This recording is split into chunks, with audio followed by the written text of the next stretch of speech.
Hello mga kamamshis! Good day! Samahan niyo ako today sa aming daily routine. This is not the whole daily routine, but I was just gonna show you some of the routine that we do every afternoon. So yan na nga. I put her in her high chair. Kababa lang namin galing sa taas.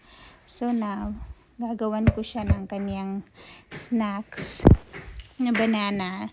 She's actually almost 2 months. Next week she gonna turn 2 months. But I've been introducing her solid food since I think she was about 4 months. But hindi marami, mga patry-try lang.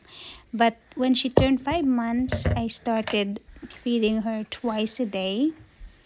It's just like a cereal thing, parang Cerelac sa atin sa Pilipinas. And then I put it in the hot water and feed it to her. Easy busy. And sometimes we put banana even on that food that we feed to her.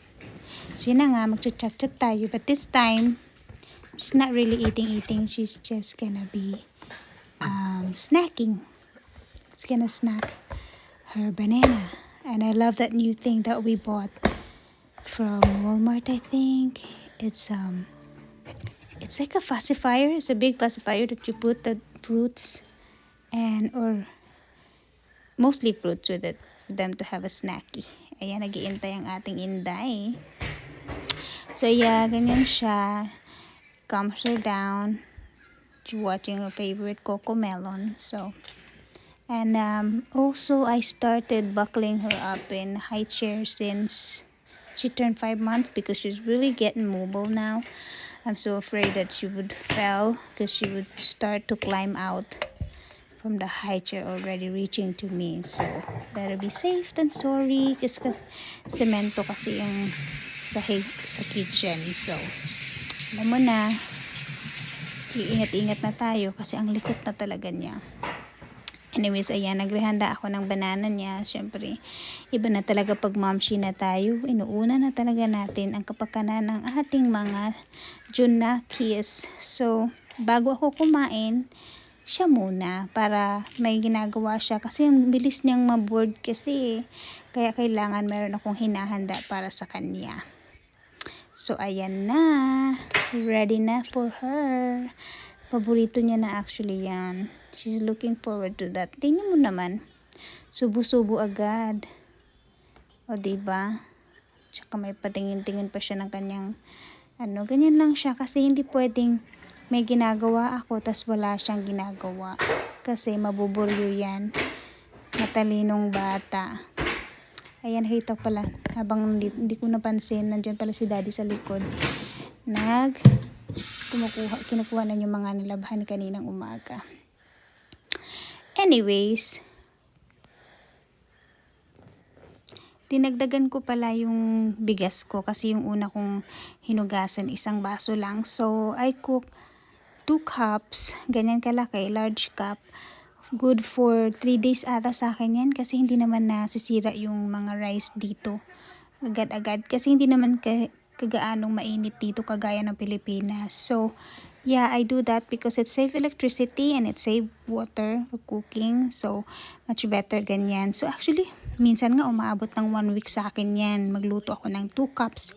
Kasi ako lang naman kumakain ng kanin dito. Ayaw ni daddy kumain ng kanin. So, good for 3 days, 4 days siguro sa akin yan. Kasi I eat rice twice a day at least. Or na yung once a day. So, yun nga. Magluluto ako. Tapos, mamaya, kukuha ako ng lumpia. So, habang naglilinis ako ng bigas, yan pala may dumating na package. Ayan.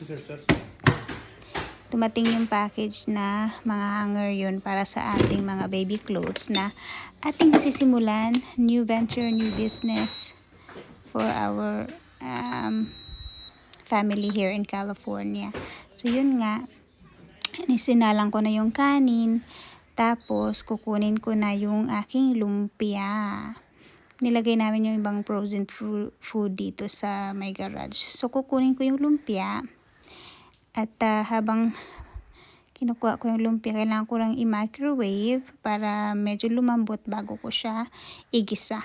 So, syempre, habang may ginagawa ang nanay, i-check ko din yung anak ko kung kumusta na yung kinakain niya. She's doing great. She's very good. Basta may ginagawa lang siya. And of course, I had to give her some water as well para may tulak-tulak din naman, you know. So, yun, balik ako dito.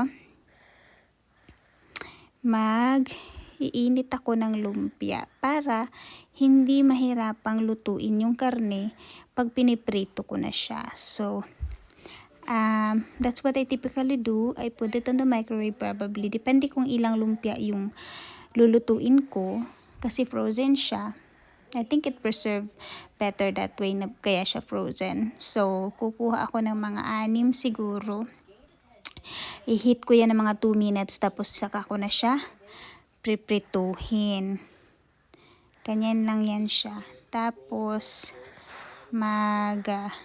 habang hinihintay ko yung kanin ko, yan na yung ginagawa ni Inday.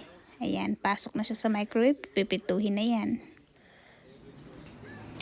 Ayan, so balik nga tayo dito. Ito yung mga bagong package na na-receive.